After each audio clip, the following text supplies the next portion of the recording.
সুপ্রিয় দর্শক হগিনওয়াল চ্যানেলে আপনারা জানাই স্বাগত। থাম্বনেল এবং টাইটেল দেখে বুঝতে পেরেছেন কোন গাছের ভিডিও করছি। হ্যাঁ বন্ধুরা, ঠিকই ধরেছেন, এটি হচ্ছে ক্রাউন ডেজি বা চেরি গোল্ড। দেখতে খানিকটা গাদার মতো, আবার অনেকে আবার চন্দ্রমল্লিকাও বলতে পারেন। তো আমরা সাধারণত এটাকে গাদার মতো মানে গাদার সঙ্গে তুলনা করা হয়, যার জন্য এটাকে চেরি গোল্ড বলা হয়। আর চেরি গোল্ডের জাত দুটো হয়, এটা যেমন মাল্টি পেটাল আছে, একটা সিঙ্গেল পেটালেরও হয়। সিঙ্গেল পেটাল আমার কাছে চারা গাছ নেই, আমার কাছে আমি অনলাইন থেকে সিড কিনেছিলাম, এটা সবই মাল্টিপেটাল এসছে। তো যাই হোক, গাছ খুবই সাধারণ, আর এর জন্য অতিরিক্ত যে পরিচর্যা করা প্রয়োজন হয় মোটেই না। যেরকম আপনি অন্যান্য গাছ শীতকালে পরিচর্যা করে থাকেন সাধারণভাবে, সেই ধরনের পরিচর্যা করতে হয়। তো আমরা প্রথম থেকে বলছি কিভাবে এই গাছে প্রচুর ফুল ফোটাবেন, সেটাই আমরা আজকে আলোচনা করব। টব নিয়ে যদি কথা বলি, টব আর 10 ইঞ্চির টব নেওয়াটাই উত্তম। আর মাটির টব অবশ্যই প্রায়োরিটি দেবেন। মাটির টব আমার কাছে নেই বলে, মানে এত টব লাগে আমার, এত গাছ করিয়েই আমি যে টব মাটির জায়গা আমি প্লাস্টিক নিয়েছি। সে যাই হোক, ছাদ বাগানে করে অনেক সময় প্লাস্টিক নিতেই হয়। আর মাটির কথা যদি বলি, এখানে 30 থেকে 40% গার্ডেন সয়েল নেবেন, এবং ঠিক সম পরিমাণ নিয়ে নেবেন কম্পোস্ট বা গোবর সার। 10 থেকে 20% নেবেন আপনি কোকোপিট। বাকি প্রয়োজন পড়লে বালি দিয়ে ওয়েল ড্রেনেজ করবেন। সিংকুচি বনডাস থাকলে দেবেন, না থাকলে কোনো ব্যাপার নয়। পরবর্তীতে আপনি গাছে যখন ফুল আসবে তখনও আপনি এই সাধারণ মাটিতে বসিয়ে কম্পোস্ট বা গোবর সার দিতে পারেন, বা সিংকুচি বনডাস পরে দিতে পারেন। বোঝা গেল তাহলে সাধারণ মাটিতে হয় এটা। নভেম্বরের শুরুর দিক থেকেই ফুল ফুটতে থাকবে, যদি আপনি সেপ্টেম্বরের 15 তারিখের মধ্যে গাছটা বসাতে পারেন। আর আমি যেহেতু নভেম্বরেই গাছটা বসেছি, তাই আমার একটু দেরিতে ফুলটা ফুটছে, এবং প্রথম ফুল এটা। আমি বলবো না যে আগে থেকে ফুল ফুটছে, তবে কুড়ি গুণে আমি গুনতে পারবো কতটা। দেখেন প্রত্যেকটা গাছ, আরও এক সপ্তাহ পরে যখন যদি ভিডিওটা করি আমি, তাহলে গাছে প্রচুর ফুল থাকবে, কারণ ম্যাক্সিমাম আমার কিন্তু কুড়ি এসছে।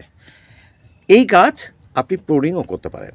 প্রুনিং করলে কি হবে, একটু ঝাঁকড়া হবে। কীরকম ঝাঁকড়া হবে, এই যে দেখছেন এই গাছটা দেখুন, এটাও একটি গাছ, দেখতেই পাচ্ছেন গাছের গোড়া একটাই মাত্র।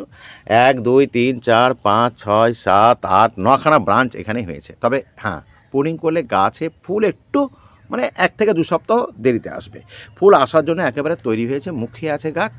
জাস্ট একটুখানি খাবার দেবো পটাশযুক্ত, তাতেই কিন্তু গাছে প্রচুর কুড়ি চলে আসবে, ঠিক যেমন এটা চলে এসছে। এটা আমি প্রুনিং করিনি, তবে টবে বসালে এই গাছ মোটামুটি 3 থেকে 4 ফিট এমনিতেই লম্বা হয়ে যায়। তবে মাটিতে বসালে এর খুব একটা পরিচর্যা প্রয়োজন হয় না।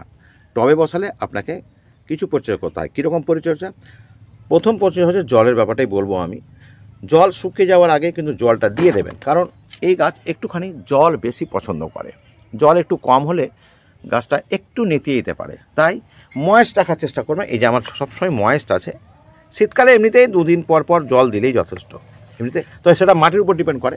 এখন জল যদি মানে এঁটেল মাটির মতো থাকে, আর জল যদি আপনি দিয়ে দেন, তাহলে 4-5 দিনও আপনার জল নাও লাগতে পারে। তবে এটা এঁটেল মাটি না করে বেলে 10 মাটিটাই ব্যবহার করলে সবচেয়ে উত্তম। এই গাছও সেরকমই আছে। মোটামুটি আমি 2 দিন পর পর এটা কোনো শর্ত নাই। মাটি শুকাবার আগে আপনি দেখবেন হাতে যদি এরকম কাদা লেগে উঠে, তার মানে বুঝতে হবে আপনাকে যে জল আছে গাছে। যদি শুকনো হাতে উঠে চলে আসে এরকম, মানে মাটি কম লাগে, তাহলে বুঝতে হবে যে আপনার গাছে জলটা কমে গেছে, দেখেই বুঝতে পারবেন। এইভাবে জলটা দেবেন। গাছ রাখবেন কোথায়?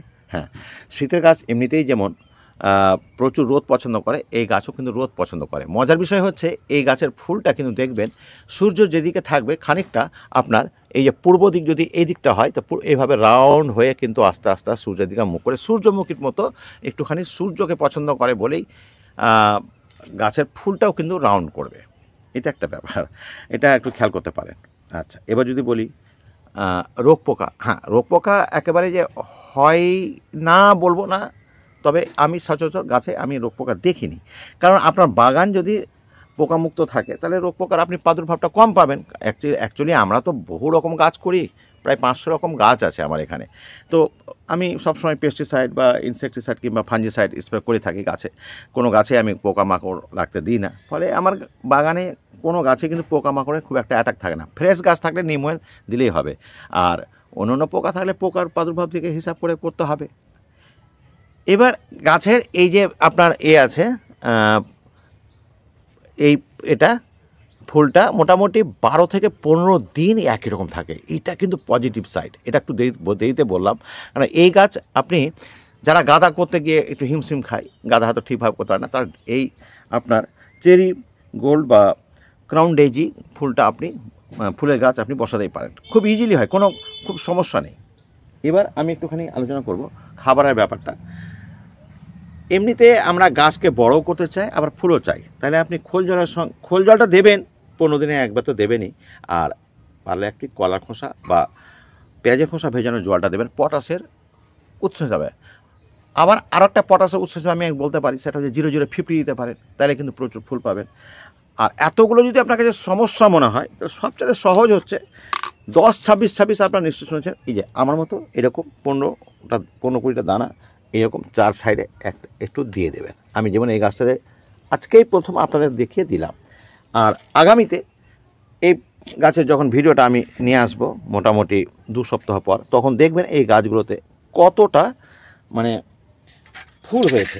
অবাক হয়ে যাবেন আপনারা ফুলের সংখ্যা দেখে। কেন 10-12টা ফুল এরকম গাছে যদি এত সুন্দর সুন্দর ফুল যদি ফুটে, সত্যি আপনিও কিন্তু অবাক হবেনই, কারণ খুবই সুন্দর লাগে। আর যেহেতু ফুলটা একেবারে বেশ কয়েকদিন আপনার ফুটে থাকে, ওই যে বললাম 2 সপ্তাহ প্রায় একই রকমভাবে থাকে, তাহলে সত্যিই ভালো লাগে গাছগুলোতে।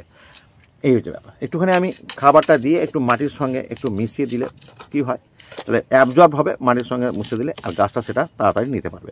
যত তাড়াতাড়ি নিতে পারবে তত তাড়াতাড়ি ফুল গাছে দেখতে পাবো। আমি কিন্তু প্লেন জল খুব কমই দিই, কারণ হচ্ছে আমার কাছে 12 মাস আমি যে জিনিসটা ব্যবহার করি সেটা হচ্ছে সবজি পচা জল।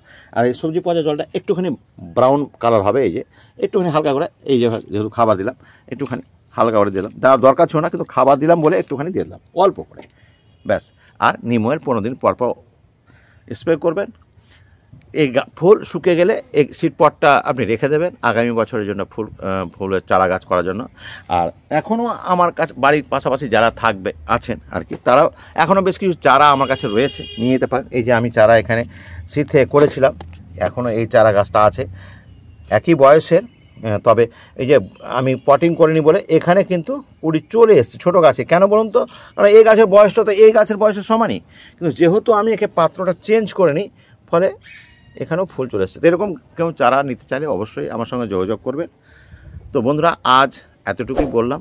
পরবর্তী 2 সপ্তাহ পরে ভিডিও দেখতে হলে অবশ্যই, যদি আপনাদের পছন্দ হয় তাহলে ফলো দিয়ে পাশে থাকবেন যদি ফেসবুক থেকে দেখেন, আর যদি আপনি ইউটিউব থেকে দেখেন তাহলে আপনি সাবস্ক্রাইব করে পাশে থাকবেন। আজ এখানে শেষ করলাম, কথা হবে পরবর্তী ভিডিওতে নতুন কোনো গাছ নিয়ে, নতুন কোনো তথ্য নিয়ে। ধন্যবাদ।